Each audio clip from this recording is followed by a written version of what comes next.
आप सभी को जय मसीह की दोस्तों। मेरा नाम है रोहित कुमार। आप देख रहे हैं मसीह इंस्पायर चैनल में आप सभी का स्वागत करता हूं। दोस्तों, आप सभी लोगों के बीच में लेके आ चुका हूं आत्मिक शक्ति प्राप्त करने के लिए इन 4 वचनों को जरूर पढ़ें। आज मेरे जितने मसीह भाई बहन हैं, आप सभी लोगों से कहना चाहता हूं, आज मैं आपको ऐसे 4 वचन बताने वाला हूं जो आज आपके जीवन में आत्मिक शक्ति प्राप्त करेंगे, आपको आत्मिक शक्ति देंगे और आपकी आत्मिक शक्ति मजबूत होगा और आप अपने जीवन में कभी भी विश्वास से डूलेंगे नहीं, यानी कि कभी भी हारेंगे नहीं, कभी भी परेशान नहीं होंगे, कभी भी आपके जीवन में चिंताएं नहीं आएंगी, क्योंकि मेरे प्रियो आपको परमेश्वर मजबूत कर देगा। यहाँ पे परमेश्वर कहता है आत्मिक शक्ति प्राप्त करने के लिए हमें कुछ परमेश्वर ने ऐसे गिने चुने वचन दिए हैं जिन्हें हमें अपने जीवन में जरूर पढ़ना चाहिए और इनको पढ़ करके हमें विश्वास के साथ प्रभु के वचन के साथ अपने जीवन को व्यतीत करना चाहिए। यहाँ पे परमेश्वर का वचन कहता है, पहला फिलिपियों की पुस्तक अध्याय 4 से 13 में लिखा हुआ है, मुझे जो मसीह में सामर्थ्य देता है उसके द्वारा मैं सब कुछ कर सकता हूँ। यहाँ पे परमेश्वर का वचन कहता है मुझे जो, यानी कि मुझे जो मसीह में सामर्थ्य देता है, यानी कि परमेश्वर कहता है कि यीशु मसीह से हमें कहना चाहिए कि हे परमेश्वर जो मुझे सामर्थ्य देता है मैं उसके लिए सब कुछ कर सकता हूँ।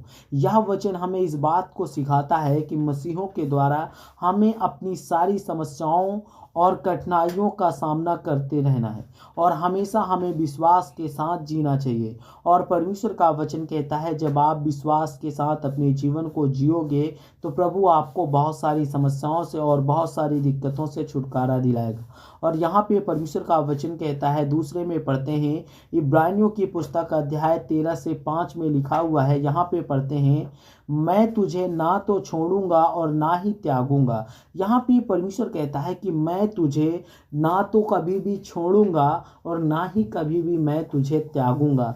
यह वचन हमें यकीन दिलाता है कि परमेश्वर हमेशा हमारे साथ है और वो हमें कभी भी अकेला नहीं छोड़ेगा।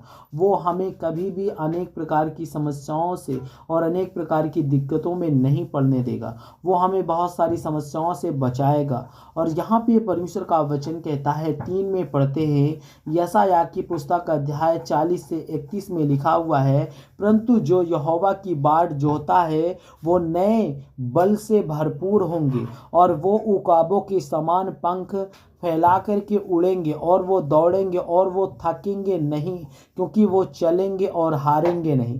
क्योंकि मेरे प्रियो यहाँ पे प्रभु का वचन कहता है, यशायाह की पुस्तक अध्याय 40 से 31 में लिखा हुआ है, परंतु जो यहोवा की बाट जोहता है और वो नए बल से भरपूर होते हैं। और परमेश्वर कहता है वो उकाबों के समान पंख खोलकर उड़ेंगे भी और वो कभी भी थकेंगे नहीं, दौड़ेंगे थकेंगे नहीं, क्योंकि वो चलेंगे कभी हारेंगे नहीं। क्योंकि मेरे प्रियो परमेश्वर उनको क्या देता है, जैसे कि एक पंछी को आपने देखा होगा, वो पंछी को परमेश्वर ने पंख दिया है और ठीक उसी प्रकार प्रभु कहता है कि मैं तुम्हें भरपूर से तुम यहोवा की बाढ़ जो हो और परमेश्वर तुमको नए बल से भरपूर से भर देगा। और परमेश्वर कहता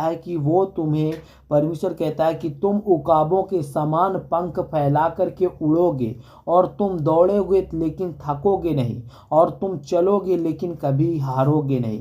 क्योंकि आप अपने जीवन में परमेश्वर आपको सामर्थ्य देगा, परमेश्वर आपको शक्ति देगा, परमेश्वर आपको बहुत सारी समस्याओं से आज़ाद करेगा। क्योंकि परमेश्वर कहता है कि जब तक आप लोग अपने जीवन में परमेश्वर के वचन के तहत चलते नहीं हो तब तक परमेश्वर आपके जीवन में समस्याएं लाता रहेगा। इसलिए आपको हमेशा प्रभु के वचन पे मजबूत बनना चाहिए, प्रभु के वचन पे हमेशा ठोस बनना चाहिए। जैसे कि एक लोहे को जब गर्म किया जाता है तो गर्म करने के बाद उसका कोई भी हथियार बनाया जा सकता है, लेकिन मेरे प्रियो जब उस लोहे को ठंडा हो जाता है तो उस लोहे को कुछ भी नहीं किया जा सकता, क्योंकि वो लोहा एक ठोस पदार्थ बन जाता है, यानी कि बहुत मजबूत बन जाता है। उसी प्रकार प्रभु कहता है कि जब आप प्रभु के वचन पे मजबूत रहते हो तो आपको कोई भी तोड़ और मरोड़ नहीं सकता है। और प्रभु कहता है कि अगर आपको गर्म कर दिया गया, यानी कि अगर आप वचन में कमजोर हो गए, तो प्रभु कहता है आपका कोई भी आकार बन सकता है, आपको किसी भी सांचे में ढाला जा सकता है। लेकिन मेरे प्रियो प्रभु कहता है आप अपने जीवन में कमज़ोर मत बनो। आप अपने जीवन में मजबूत बनना सीखो, क्योंकि मजबूत इंसान को बहुत सारी समस्याओं से छुटकारा दिलाता है। और यह वचन हमें परमेश्वर की परिस्थितियों से, हमें बहुत सारी मजबूतियों से और बहुत सारी समस्याओं से छुटकारा दिलाता है। और परमेश्वर का वचन कहता है, यहाँ पे पढ़ते हैं 4 में लिखा हुआ है, तीमुथियुस की पुस्तक अध्याय 1 से 7 में लिखा हुआ है, क्योंकि परमेश्वर ने हमें डर का नहीं वरन शक्ति, प्रेम और समझ का आत्मा दिया है। प्रभु कहता है कि मैंने तुम्हें डर का नहीं बल्कि तुम्हें क्या दिया हूँ, तुम्हें प्रेम और समझ का आत्मा दिया हूँ, ताकि आप लोग आपके जीवन में डर खत्म हो जाए।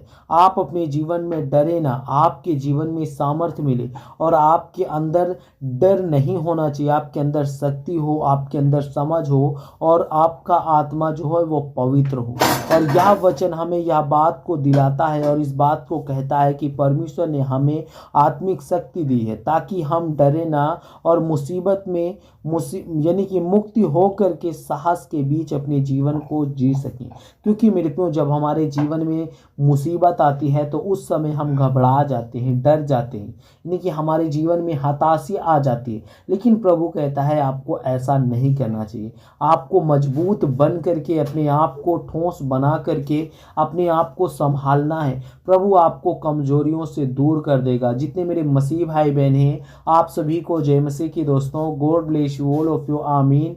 नेक्स्ट वीडियो मिलता हूँ दोस्तों।